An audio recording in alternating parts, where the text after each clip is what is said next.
है इश्क के जनू ड्रामे की कहानी तो अब शुरू हुई शहरोज़ की वापसी के बाद। कब से मुंतज़िर थी कि शहरोज़ की ड्रामे में एंट्री हो, तभी तो ड्रामे में मज़ा आएगा। वैसे भी अपने भाई को गोली लगने और इनकी हालत का सुनकर शहरोज़ से रहा नहीं गया। इधर ऐमन को मरवाने और अपने बेटे को बचाने के लिए आफिया बेगम ने तो हद पार कर दी। किसी की जान भी लेनी पड़े, इससे भी गुरेज नहीं करने वाली। ऐसे में ऐमन को बचाने के लिए राहिम ने खुद को आगे कर दिया। ये बात ऐमन से बर्दाश्त नहीं हो रही, इसलिए जब पुलिस वाले इन्वेस्टिगेशन करने आते हैं, ऐमन से सवाल करते हैं, क्योंकि जाए वकुआ पर सिर्फ वही मौजूद थी। जब ऐमन पुलिस वालों को सब बताती है कि मुझे बचाने के लिए राहिम आगे आ गए थे, पुलिस वाला हैरत से सवाल करता है, आपको पूरा यकीन है कि गोली आप पर चलाई गई थी, राहिम पर नहीं? जिस पर ऐमन रोते हुए कहती है, इसीलिए तो चीख मारकर राहिम ने मुझे अपने पास बुलाया था।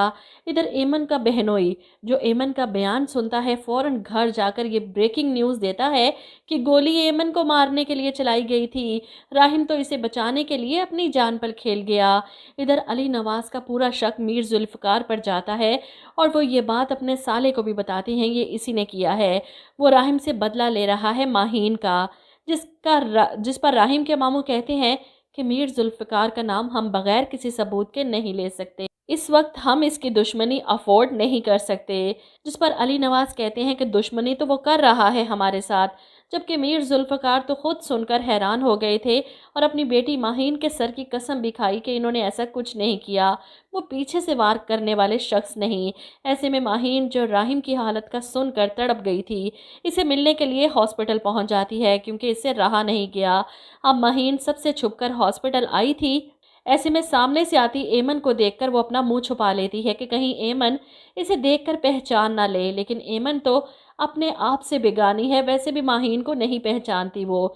माहीन राहिम को देखे बगैर वापस चली जाती है ऐमन की वजह से, लेकिन अगले दिन फिर आती है कि मैं ऐमन से क्यों डरूं, मैंने क्या गलत किया है, गलत तो मेरे साथ हुआ। इसीलिए वो बड़े धड़ल्ले के साथ राहिम के कमरे में आती है, जब ऐमन भी वहां मौजूद थी, और इस लड़की को देखकर ऐमन सवाल करती है कि आप कौन है, जिस पर माहीन अपना तारुफ करवाती है। खैर, शहरोज़ तो वापस आ चुका, जैसा भी है जो भी है, शहरोज़ इतना संगदिल नहीं कि वो अपने भाई को इस हाल में देखकर वहां बैठा रहता, और अगर अपनी माँ को बताता कि मैं वापस आ रहा हूँ तो वो इसे हर हाल में रोक लेती। खैर, आफिया बेगम को अंदाज़ा ही नहीं था कि शहरोज़ वापस आ चुका है, इसलिए जब शहरोज़ घर पर कदम रखता है तो इस वक्त बाहर बिजली चमक रही थी, शायद तूफान आने वाला है। और ऐसे में ऐमन, जो घर आई थी, दरवाजे पर खड़े एक लंबे से साए को देखकर डर जाती है। बिजली चमकती है, शहरोज़ के चेहरे पर लाइट पड़ती है और ऐमन को एकदम से झटका लगता है, जैसे माजी में चली गई हो। वो आगे बढ़ती है इसे देखने के लिए, लेकिन फिर शहरोज़ खुद को छुपा लेगा, ऐमन के सामने नहीं आएगा। इसके बाद आप देखेंगे कि वो ऐमन से नज़र बचाकर सीधा अपने माँ बाप के कमरे में जाता है। इसे अपने सामने देखकर आफिया बेगम के पैरों तले से ज़मीन खिसक जाती है। वहीं अली नवाज तो शहरोज़ को देखकर बहुत खुश होते हैं, इसे गले लगाते हैं, इसके आने पर खुश हैं कि अपने भाई को इस हाल में इसने तन्हा नहीं छोड़ा, वापस आ गया। लेकिन आफिया बेगम की तो जैसे जान निकल रही है, वो फौरन से पहले शहरोज़ को लेकर उसके कमरे में जाती हैं और इस पर चिल्लाती हैं, क्यों आए हो तुम वापस? अगर ऐमन ने तुम्हें देख लिया, पहचान लिया, तो क्या अपना मुंह बंद रखेगी?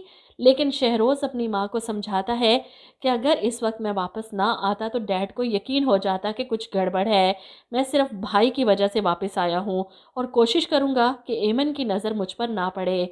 वो सीधा हॉस्पिटल पहुँचता है ताकि अपने भाई को देख सके कि वो ठीक है या नहीं। इसे इस बात का पता था कि ऐमन इस वक्त राहिम के इर्द गिर्द मौजूद नहीं, इसलिए तो सीधा राहिम के कमरे में जाता है इसे देखने के लिए। शहरोज़ से ज़्यादा इस ड्रामे की विलन इसकी माँ बन चुकी है। असल सज़ा की हकदार तो वो है। अगर अपने बेटे की गलतियों पर पर्दे ना डालती और बचपन से अब तक इसे बचाने के लिए सारा इल्ज़ाम राहिम पर ना डालती, तो शायद शहरोज़ इतना ज़्यादा ना बिगड़ता। ओएसटी के एक सीन में मैंने इसे रोते हुए भी देखा था, जब वो अपनी माँ से रोते हुए कह रहा था कि मैं अक्सर सोचता हूँ कि विलन को विलन बनने पर कौन मजबूर करता है, और अगर विलन बुरा है तो विलन को बनाने वाला हीरो बुरा क्यों नहीं है मामा।